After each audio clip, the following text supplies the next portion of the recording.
En un país como el nuestro, que se precia de tener una población educada, pareciera lógico que ésta sea capaz de valorar con justicia cualquier manifestación artístico-literaria, pero no siempre es así. Muchos coinciden en que una manera efectiva de adiestrar al público para ese fin es la crítica que realizan los expertos, tema sobre el que estará indagando hoy Hurón Azul. La prensa diaria, con su lenguaje llano y asequible, podría desempeñar un importante papel en la formación del gusto estético del público heterogéneo que la consume, si garantizara espacios permanentes donde la percepción y la destreza del crítico de arte ayuden a una mejor comprensión de las obras, en la medida en que entrenan la capacidad de observar con mayor agudeza y ejercer juicios de valor.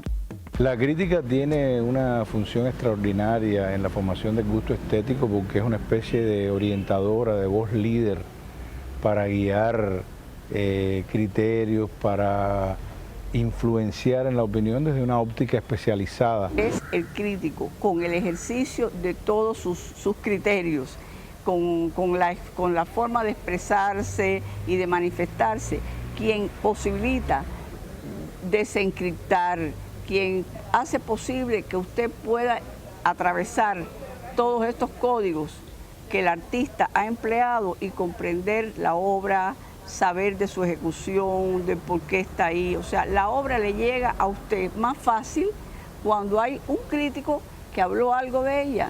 Ese es el papel del crítico, ese es el papel del comunicador de cultura. Dar una valoración que la entienda todo el mundo, pero a la vez que influya en que las mejores expresiones de las diversas manifestaciones artísticas florezcan en los seres humanos. No es que el crítico vaya a regir las opiniones de los demás, pero sí, dada una formación previa, un conocimiento de causa, pues tiene la potestad y tiene las condiciones necesarias para regular, para incidir en un gusto quizá no formado, pero con elementos también para emitir valores de juicio. Debe enviar señales, debe hacer llamados de alerta sobre lo bueno y sobre lo malo también. Debe sugerir, debe ser sugerente. O sea, es quien nos indica, quien nos guía el camino a seguir, ¿no? Respecto a algo que uno debe consumir o no, en términos de generar, de fomentar eso que se llama gusto estético, ¿no? La crítica no debe limitarse a la valoración estética de la obra, sino que debe estar actualizada para mostrar al público cuáles son las opciones culturales que tiene y despertar su interés por un nuevo título o por funciones y exposiciones que muchas veces transitan en una profunda soledad. Históricamente, al no ser en las revistas especializadas, en los grandes medios populares se le dedica poco espacio a la cultura y especialmente a la crítica. Incluso en la prensa diaria, el diarismo, se publican algunos trabajos tendientes a acercar a la obra. En ocasiones, por cuestiones que no voy a entrar a analizar ahora, quizás salgan un poquito más tarde de lo que debían salir, o sea, por cualquier motivo sale el comentario después que ya la exposición se retiró o en el momento que se está retirando. Yo sigo pensando que de cualquier manera el medio ideal o la vía ideal para que pueda masificarse esa intención o esa idea de generar, de fomentar un gusto estético es a través de los medios de comunicación masivos. Es a través de la radio, es a través de la televisión, porque son los medios que nos llegan a todo el país, a lo largo y ancho de toda la isla.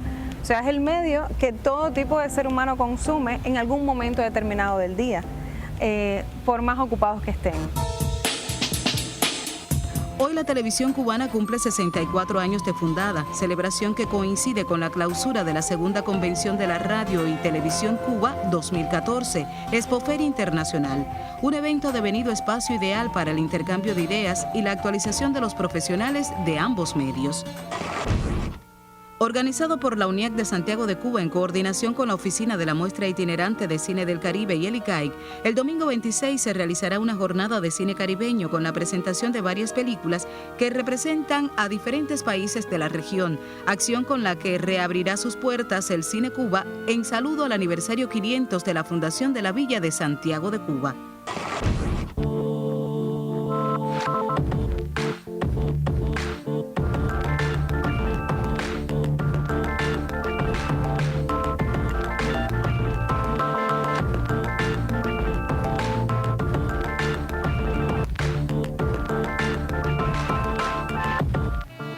Auspiciado por la UNIAC, el viernes 31 comenzará un foro sobre el gusto audiovisual.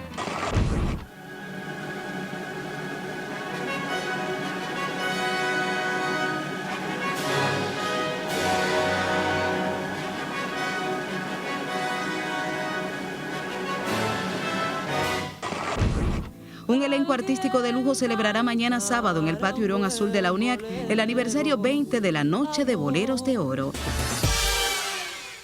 Es muy delicado cuando el crítico tiene que señalar algo que a las personas pueda no gustarle. Primero que todo, porque hay que respetar tanto al público como al artista del que usted va a hablar. Pero hay que respetarse a sí mismo también. Yo creo que lo más importante para un crítico es ser consecuente siempre con lo que piensa. O sea, es no hacer concesiones en pos de una popularidad, en pos de una aceptación. Y por supuesto, esto se complica cuando los criterios son diametralmente opuestos a los de la escucha, a los de esa audiencia que espera de uno escuchar justamente lo contrario, ¿no? Muchas veces eso sucede, que la crítica va por un lado y el gusto va por otro por una razón. El gusto se crea. En Cuba hoy hay influencias estéticas que no son solo de la televisión y de la radio cubana. Hay influencias del famoso paquete, pero hay influencias de internet y eso va creando un público. No existe un único público, no existe una única crítica, hay estamentos, hay grupos, pero el crítico sí tiene que estar consciente de algo y es que debe dominar el lenguaje para el medio donde se desarrolla. Si un crítico está escribiendo para una revista especializada, dígase Temas, dígase Revolución y Cultura, dígase La Gaceta, no puede emplear el mismo lenguaje que si lo utiliza para la prensa diaria, Trabajadores, Granma, Juventud Rebelde, mucho menos para la televisión y la radio, sin subestimar, quiero dejar esto claro, ninguno de esos medios. Todos son muy importantes, todos tienen una labor, todos cumplen un objetivo, pero evidentemente tienen distintos receptores. El crítico no hace nada con escribir para él. El crítico tiene que escribir para los demás. Si el artista se puede dar el lujo de hacer una introspección y de hacer una cosa que tal vez 5 siglos después sea famoso, el crítico no puede escribir así. El crítico tiene que hablar, que escribir, que comentar, de manera que todo el mundo lo entienda. Pero no es solamente tener el conocimiento, sino la herramienta para hacerlo llegar del mejor modo posible, con un discurso, con un lenguaje que pueda llegar a todos y que no se quede entonces solamente en esa élite, aún cuando sea a través de los medios de comunicación. También se han dado esos casos. Hemos tenido críticos excelentes, pero que no saben llegar a todo el consumidor, a toda la audiencia, por el discurso que emplean, porque debe ser un discurso adecuado, un discurso en función de esa población heterogénea. Me doy cuenta del papel tan conflictivo que tiene, por ejemplo, un crítico de telenovelas, que tiene que jugar y tiene que considerar un gusto masivo. Bueno, yo pienso que ahí es el tacto y la delicadeza y la elegancia lo que tiene que primar para no imponer, pero para defender por lo menos tu criterio, sin tampoco ir en contra de manera masiva, reconocer determinados valores, reconocer por qué, porque por algo se trata de un fenómeno masivo de aceptación generalizada, por algo algo bueno tiene que tener. Entonces tratar de desentrañar también ese misterio, ese por qué. Cuando algo gusta a mucha gente, pregúntate por qué. Porque a veces hay aspectos que tiene ese hecho cultural que lo convierte en un hecho sociológico y que necesariamente no tiene grandes valores estéticos. Yo pienso que por muy malo que sea algo, siempre hay, por lo menos como confrontación, como comparación, como referencia, algo que pueda justificar el hecho de ponerlo. Entonces yo creo que ahí es donde está el papel de la crítica. Mira, yo les voy a poner una cosa que tiene estos problemas. Bueno, pues ejercita tu poder crítico ahí. ¿Para qué yo te estoy enseñando? Estoy intentando enseñarte. ¿Para qué tengo un espacio donde te estoy dando herramientas para que tú ejerzas la crítica? No profesionalmente, pero como espectador, que mientras más formado estés, más vas a disfrutar, más vas a entender. El crítico, en su función educativa, tiene que poner en juego su sensibilidad para valorar, pero también para ponerse en el lugar del realizador sin lastimarlo, y en el del público, muchas veces menos entrenado, para sin agobiarlo con ataques de erudición, ni burlarse de sus preferencias, descubrir los resortes que mueven sus intereses estéticos y, si es necesario, moldearlos y reorientarlos con sabiduría, espíritu de orfebre y, sobre todo, credibilidad. Yo creo que ha cambiado afortunadamente bastante aquel paradigma de que crítico inversamente proporcional a población. Aquello de que no, lo que diga el crítico es lo contrario. Yo creo que eso afortunadamente ha cambiado para mejor, ¿no? Ya la gente, pues yo pienso que toma por lo menos en cuenta lo que dice la crítica. Porque el público cubano no es despreciable, es un público culto, pero no especializado siempre. Y eso es lo primero que usted tiene que pensar.